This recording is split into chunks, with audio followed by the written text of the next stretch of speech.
Hey everyone, today's video is how I became a professional organizer. I get asked this question so often, and it's usually from people thinking about being professional organizers or people that have just started in the business and they want to know, how did you do it and make it successful? So I'm going to tell you my journey and how the whole entire process started for me, and I also have a link below for a blog post that I wrote on this, so definitely check that out as well. So this was about 14 years ago. I was a stay-at-home mom, and I was with a friend, and we had about an hour to kill before carpool, and she said, hey, you want to come over to my house? And I said, sure. So we went over there. We were sitting at her kitchen table, and I looked to the left, and there was a long counter, and it was full, stacked up, I mean high, and I said to her, hey, do you want help with that? And she said, why would you want to do that? And I said, because I think you'll really enjoy it. We have time to kill. There's nothing else to do. And you entertain, and you'll love this for entertaining once it's all cleared off. And she said, sure, okay, if you want to. We grabbed a garbage can. We started sorting, getting rid of items she no longer needed, used, or wanted. And we stacked up everything that needed to be filed and sorted it. And yes, back then everything was in a file cabinet. So she was thrilled to have that done so that she could file everything. And then when I got to the last stack, I grabbed the stack, brought it over, turned to my left, and there was a bar sink. And I said, oh my gosh, you have a bar sink. And she said, you're not going to believe this. I forgot I had a bar sink. And I said, oh my gosh, you're going to love this space. It's like getting a new kitchen. And she was so happy.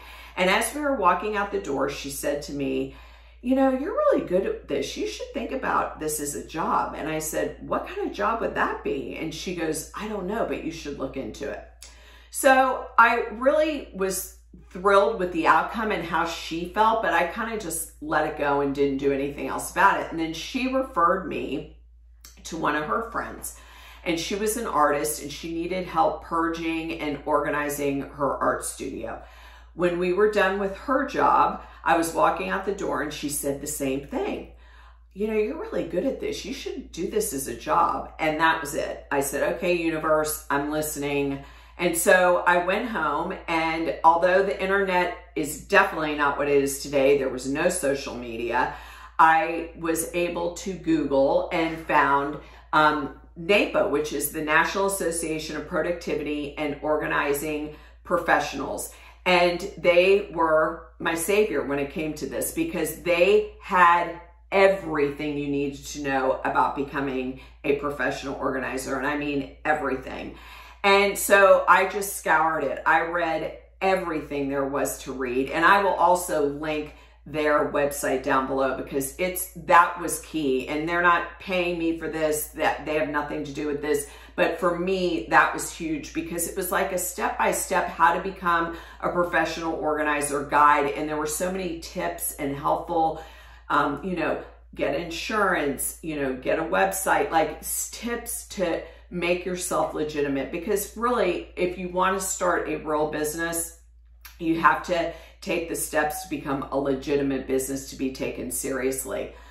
What I will tell you is I highly, highly recommend doing this for friends and family first. And the reason why I say this, it is not all glamorous. In the beginning, when I first started out, I did all the heavy lifting, all the moving, everything, anything you can imagine, donations, I did all on my own.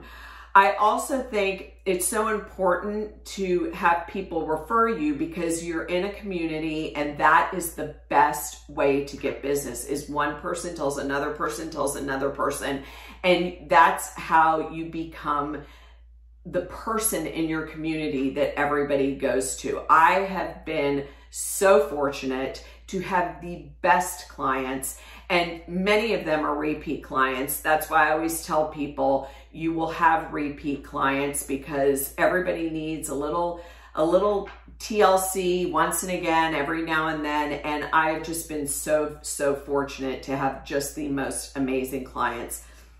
So And if you're looking to becoming a professional organizer, definitely start out by doing this for family and friends, because like I said, there are parts that definitely are not glamorous. I do many storage units. That's definitely not glamorous.